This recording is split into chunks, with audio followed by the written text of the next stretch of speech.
En este problema se pedía entonces determinar a partir de datos de energía libre de Gibbs de exceso entre RT. Recuerden que la energía libre de Gibbs de exceso es la energía libre del líquido que se comporta como no ideal, menos la energía libre del líquido ideal. Y estos datos se toman de manera experimental. Ya lo vimos con el modelo de Margules. Entonces, a partir de una ecuación que es una fórmula, a partir de una expresión teniendo el dato de energía libre de Gibbs de exceso entre RT como una función de composiciones en la fase líquida, con las ecuaciones de Gibbs podemos determinar los coeficientes de actividad. Habría que sustituir únicamente aquí. Energía libre de Gibbs de exceso entre RT es la función original. Hay que derivarla, hay que sustituir la x2 por 1 menos x1 y hacer el álgebra. Les voy a mostrar cómo ya hicimos la derivada.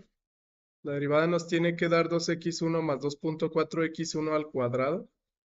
A partir de esa derivada hay que ir sustituyendo en la expresión de gamma 1. Nos dio esta expresión. Les voy a mostrar el comportamiento gráfico. Y hay que sustituir luego la derivada en la expresión de gamma 2. Y nos quedaría esta expresión. Logaritmo de gamma 2 es menos 1.6 x1 al cubo menos x1 al cuadrado.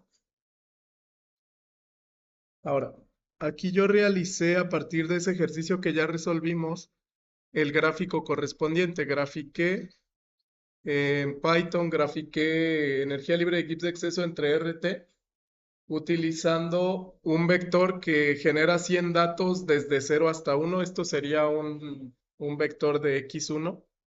Para que observen, los valores que graficamos son estos, x1. Ahí están todos esos datos, deben ser 100 datos. Calculamos logaritmo de gamma 1, logaritmo de gamma 2 para cada uno de esos datos. Y mediante una función que se llama matplotlib, aquí yo generé el gráfico. Generé el gráfico de x1 contra energía libre de Gibbs de exceso, de x1 contra logaritmo de gamma 1 y de x1 contra logaritmo de gamma 2. Este es el gráfico, les voy a pasar ese código. La línea azul representa energía libre de Gibbs de exceso, la línea naranja logaritmo de gamma 1, la línea verde logaritmo de gamma 2. Entonces noten que el coeficiente de actividad, en este caso, debería de ir aumentando para el componente 1 y disminuyendo para el componente 2, a pesar de que aquí tengo únicamente el logaritmo del coeficiente, ¿no? En otra celda posterior, grafiqué gamma 1, que sería el exponencial del logaritmo de gamma 1, y nos daría este gráfico. Esto es lo que nos interesa de manera experimental, que a partir de energía libre de Gibbs de exceso podemos hacer un gráfico de cómo se comporta el coeficiente de actividad de cada especie dentro de esta mezcla. Aquí no es independiente, sino cada especie tiene su coeficiente de actividad. Entonces se aproxima a ser 1 prácticamente cuando el líquido es ideal y es puro, ¿no? Porque aquí x1 igual a 0 sería el componente 2 puro, x1 igual a 1 sería el componente 1 puro. Entonces se aproximan a ser ideales en los extremos, pero ya en mezclas el coeficiente de actividad se aleja de la unidad. Eso es lo que podríamos concluir, ¿no? Que es más ideal un líquido completamente puro que un líquido en mezcla. En la medida en la que se aleje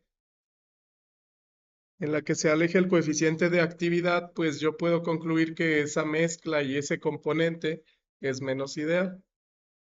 Este gráfico nos da un poco el resumen de lo que hicimos de manera analítica para determinar coeficientes de actividad.